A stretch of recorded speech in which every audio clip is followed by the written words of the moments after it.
দীপ্ত সংবাদে আপনাদের সঙ্গে আছি আমি সাদিক হাসান ইমন। দেশে খেলাপি ঋণের পরিমাণ ৬ লাখ কোটি টাকার বেশি। পরিস্থিতি সামাল দিতে সরকার সহায়তা দিলে বাজেটের ওপর চাপ পড়বে। এতে বাড়বে মূল্যস্ফীতি, কমবে টাকার মান। এ অবস্থায় খেলাপি ঋণ উদ্ধার ও পাচারকৃত অর্থ ফিরিয়ে আনা জরুরি। এজন্য বাংলাদেশ ব্যাংকে স্বায়ত্তশাসন দিয়ে ব্যাংক রিফর্ম কমিশন গঠন এবং ব্যাংক খাতে রাজনৈতিক হস্তক্ষেপ বন্ধের পরামর্শ দিয়েছে সিপিডি।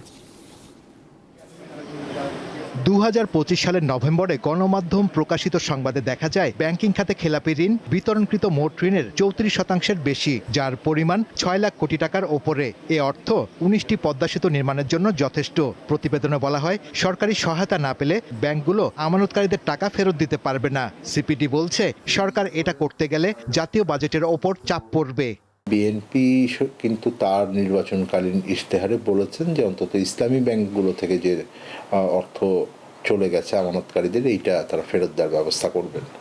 কিন্তু এখন এটা বাজেটের উপর একটা বড় চাপের তৈরি হবে আর কি। এটা আমাদের হিসাবে অন্তত ওই 5টি ব্যাংক যেটা এক হলো, সেখানে তো প্রায় 1 লক্ষ কোটি টাকার মতো দিতে হতে পারে সরকারকে যদি অর্থ ফেরত না আনা যায়। আবার অন্যান্য ব্যাংকের ভিতরেও এইরকম পরিস্থিতি আছে। অর্থনীতিবিদরা বলছেন, খেলাপি ঋণ আদায়ে বন্ধকীকৃত সম্পত্তি বিক্রি, আইনি ব্যবস্থা সংস্কার এবং এজেন্সি নিয়োগ সহ স্বল্প, মধ্য ও দীর্ঘমেয়াদী পরিকল্পনা প্রয়োজন। সুনির্দিষ্ট কর্মপরিকল্পনা দরকার এবং একই সঙ্গে কর্মপরিকল্পনার পাশাপাশি সেটাকে বাস্তবায়ন করার জন্য একটা সময়সূচি প্রয়োজন এবং সেখানে স্বল্পমেয়াদী, মধ্যমেয়াদী এবং দীর্ঘমেয়াদী একটা কর্মসূচি তৈরি করতে হবে। সবাইকে নিয়ে আসলে এই অভিশাপ থেকে মুক্তি পেতে হবে। তারা বলছেন, দ্রুত খেলাপি ঋণ আদায় না হলে ব্যাংকে অস্থিরতা বাড়বে, নষ্ট হবে গ্রাহক আস্থা। পরিস্থিতি সামাল দিতে সরকার বাড়তি টাকা ছাপালে মূল্যস্ফীতি বেড়ে যাবে, অবমূল্যায়ন ঘটবে টাকার। পুরো একটা যে আর্থিক খাত সেটা কিন্তু অচল হয়ে গেছে প্রায়, এবং এত বিপুল পরিমাণে ব্যবসার খরচ কেন? তার কারণ এখানে সুদের হার অনেক বেশি এবং বাংলাদেশকে আসলে বছরের পর বছর ধরে একটা সংকোচনমূলক মুদ্রানীতি বাস্তবায়ন করতে হচ্ছে। কারণ হলো যে এই বিপুল পরিমাণে খেলাপি ঋণ। যে খারাপ ঋণগুলো এখান থেকে যথাসম্ভব এটাকে উদ্ধারের চেষ্টা এবং অর্থ পাচার ফেরত আনার প্রচেষ্টা করা, এটা ক্ষেত্রে এক ধরনের কারিগরি দিক আছে, আর একটা হলো আইনি দিক আছে। তো কারিগরি দিকটা হয়তো কেন্দ্রীয় ব্যাংক নেতৃত্ব দিবে, কিন্তু আইনি জায়গাগুলোতে সরকারের সর্বোচ্চ সহযোগিতা লাগবে। দেশের অর্থনীতি সঠিকভাবে এগিয়ে নিতে কেন্দ্রীয় ব্যাংকের স্বায়ত্তশাসন দরকার বলে মনে করেন তারা। শাহরিয়ার ইমন, দীপ্ত সংবাদ, ঢাকা। সাগরকন্যা পটুয়াখালীর পর্যটন উপজেলা কলাপাড়ায় কলেরা, ডায়রিয়া ও টাইফয়েড সহ নানা রোগে আক্রান্তের সংখ্যা বাড়ছে। চিকিৎসকরা বলছেন, বিশুদ্ধ পানির সংকটে এই পরিস্থিতির সৃষ্টি হয়েছে। ভূগর্ভস্থ পানির স্তর নিচে নামা যাওয়ায় পানিতে যোগ হচ্ছে অতিরিক্ত লবণ, যা স্বাস্থ্যের ক্ষতি করছে।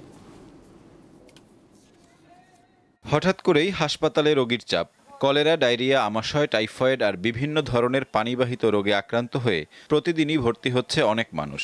আক্রান্ত হচ্ছে নানান বয়সীরা। আমাদের এখানে পানির খুব সংকট, আর একটা পুষ্কুনি নাই। পচা পানি ব্যবহারের কারণে আমার অসুখ বসুকায় খুঁজলি হয়, পেঁচড়া হয়। পচা পানি এগুলো চুলকায়, শরীরে সমস্যা হয়। পচা পানিতে চুলকানি, গাছুলনি, পচা শরীরে অনেক সমস্যা হয়, অনেক রোগ দেখা দেয়। শুধু জানুয়ারিতে পটুয়াখালীর কলাপাড়া উপজেলা স্বাস্থ্য কমপ্লেক্সে ভর্তি হয়েছে 1000-এর বেশি মানুষ। চিকিৎসকরা জানিয়েছেন, এই সংখ্যা আগের বছরের একই সময়ের তুলনায় প্রায় দ্বিগুণ। এর কারণ কি? কলাপাড়া উপজেলা স্বাস্থ্য কমপ্লেক্সে পানিবাহিত রোগ এবং চর্মরোগ বাড়তেছে।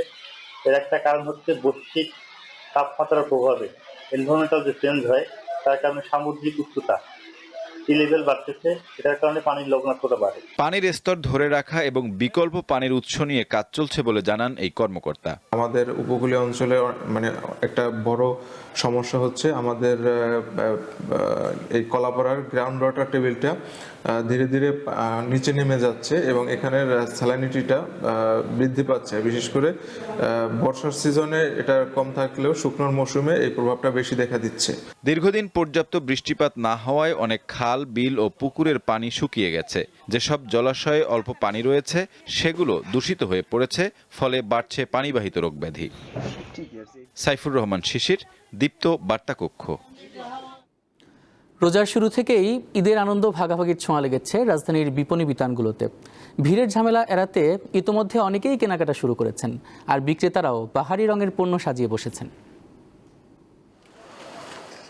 রমজানের চাঁদ দেখা দেওয়ায় পাল্টে গেছে রাজধানীর বিপণী বিতান থেকে শুরু করে অলিগলি কিংবা ফুটপাতের চিত্র। দোকানে দোকানে হরেক রকম পণ্যের সমাহার, তবে বেচা বিক্রি এখনো জমে ওঠেনি। প্রথম তো এই জন্য একটু বেশি কম হচ্ছে আর কি, কিছুদিন পরে আসতে সবসময় প্রতি বছর এরকমই হয়। বর্তমান ব্যবসার যে পরিস্থিতি আসলে বলার মতো কোনো অবস্থা নাই। আগের মতো এবার ওরকম ব্যবসা নাই, খুবই কম, কাস্টমারও কম। কাস্টমার আমরা যেভাবে এক্সপেক্ট করছিলাম সেভাবে এখন নাই মার্কেটে। উৎসবের রঙে নিজেকে রাঙিয়ে তুলতে এবং শেষ মুহূর্তের ভিড় এড়াতে আগেই পছন্দের পোশাকটি বেছে নিতে চান কেউ কেউ। ক্রেতাদের আকৃষ্ট করতে মূল্য ছাড় দিচ্ছেন কোনো কোনো দোকানি। আমি ঈদের জামা কাপড় কিনবো, জুতা কিনবো, মেহেদি কিনবো, চুড়ি কিনবো। পরবর্তীতে আসলে একটু জ্যামজট বেশি হয়। রমজানের প্রথম দিকে আসলাম যে আসলে ভিড় একটু কম আছে, আরও 2-4 দিন গেলে হয়তো বা ভিড়টা একটু বেশি হবে। রাজধানীর ফুটপাতেও পণ্য সাজিয়ে ক্রেতার অপেক্ষা করছেন দোকানিরা, তবে এখনো প্রত্যাশিত ক্রেতা পাচ্ছেন না তারা।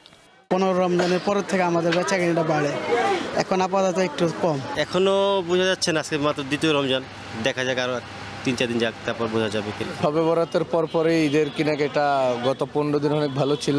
সময় যত গড়াবে ঈদের বেচা বিক্রি ততই বাড়বে বলে আশা বিক্রেতাদের। স্বস্তিকা সিংহ, দীপ্ত সংবাদ, ঢাকা। ইফতার মানেই পুরান ঢাকার চকবাজারের মুখরোচক নানা প্রকারের খাবার। প্রতিদিন দুপুরের পরই অসংখ্য পদের খাবারের পসরা সাজিয়ে বসেন দোকানিরা। দাম বেশি হলেও কিনতে ভিড় করেন অনেকেই। রমজানের শুরু থেকেই জমজমাট পুরান ঢাকার চকবাজারের ঐতিহ্যবাহী ইফতার বাজার। ক্রেতা বিক্রেতার ভিড়ে মুখরিত শাহী মসজিদের সামনের সার্কুলার রোডের দুই পাশ। প্রতিদিন দোকানিরা নানান পদের ইফতারির পসরা সাজিয়ে বসে। ক্রেতারা ভিড় করেন পছন্দের ইফতারি কিনতে। চকবাজার ইফতারি না হলে যেন মনে হয় না যে আজকে ইফতারি হয়েছে বা আজকে রমজানটা পরিপূর্ণ হয়েছে। ভালো বিক্রি, বেচা বিক্রি ভালো চলতেছে। চকবাজারের ইফতার সামগ্রীর মধ্যে রয়েছে বড় বাপের পোলাই খাই, কাবাব, লাচ্ছি ফালুদা, বাকরখানি, নান, বোরহানি, হালিম, ছোলা ভুট, জিলাপি ও নানান রকমের আচার।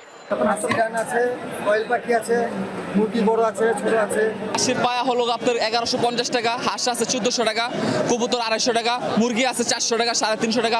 মোগল আমলের ঐতিহ্য এখানকার ইফতারিতে দামও তুলনামূলক বেশি। দুধনান 60 টাকা গত বছর বেচে এবছর বিক্রি করতেছি, তুলনামূলক বেশি দাম। চকবাজারের ইফতার খাবারের বাজার ছাপিয়েও পুরান ঢাকার সংস্কৃতি ও সামাজিক বন্ধনের উজ্জ্বল প্রতিচ্ছবি। স্বস্তিকা সিংহ, দীপ্ত সংবাদ, ঢাকা। পবিত্র মাহে রমজান উপলক্ষে সাশ্রয়ী মূল্যে নিত্যপণ্য বিক্রি শুরু করেছে দেশবন্ধু গ্রুপ। এসব পণ্যের মধ্যে রয়েছে চাল, মসুর ডাল, ছোলা, চিনি, কোমল পানীয়, ফ্রেন্ডস কোলা ও দেশবন্ধু ম্যাঙ্গো ড্রিঙ্ক। 19 ফেব্রুয়ারি রাজধানীর কারওয়ান বাজারে সাশ্রয়ী মূল্যে পণ্য বিক্রির কার্যক্রম উদ্বোধন করেন জাতীয় ভোক্তা অধিকার সংরক্ষণ অধিদপ্তরের মহাপরিচালক ফারুক আহমেদ। অন্যান্যদের মধ্যে ছিলেন জাতীয় ভোক্তা অধিকার সংরক্ষণ অধিদপ্তরের পরিচালক সেবাস্টিন রেমা, দেশবন্ধু গ্রুপের অতিরিক্ত ব্যবস্থাপনা পরিচালক জাকির হোসেন, দেশবন্ধু গ্রুপের উপদেষ্টা Kazi Hasan Ahmed, Deshbandhu food and beverage লিমিটেডের সিইও ইদ্দিসুর রহমান। এই ছিল এখনকার মতো। এরপর বেলা 12টায় দীপ্ত সংবাদ দেখার আমন্ত্রণ। এছাড়া তথ্য বিনোদনের আরও খবর পেতে যুক্ত থাকুন দীপ্ত টিভি ডিজিটাল প্ল্যাটফর্মগুলোতে। এতক্ষণ সাথে থাকার জন্য অসংখ্য ধন্যবাদ।